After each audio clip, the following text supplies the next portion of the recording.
Hello everyone, my name is Advocate Sahaj and I am here to tell you about written statement. Now, what is a written statement?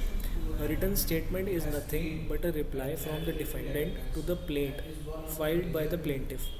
It is the pleading of the defendant where he deals with the material facts alleged, alleged by the plaintiff in his plaint and also educates any new fact favoring him or taking legal objections against the plaintiff's claims in the plaint. In a written statement, defendants can deny the allegations made in the plaint against him.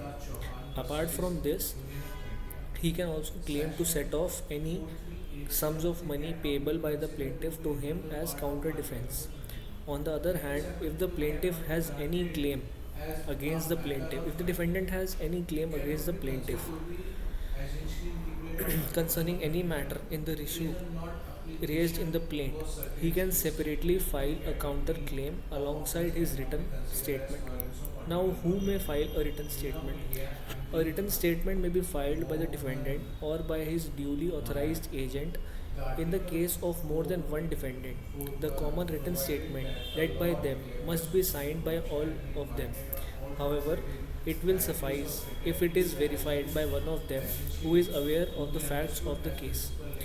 Now, what is the time limit for filing a written statement? A written statement must be filed within 30 days from the service of the summons on the defendant. However, the said period can be extended with the court's discretion up to 90 days. Now, under what section of or what order is the written statement filed? Written statement is filed under order 1 rule or under sorry written statement is filed under order 8 rule 1 of the CPC, that is the civil procedure code. Thank you.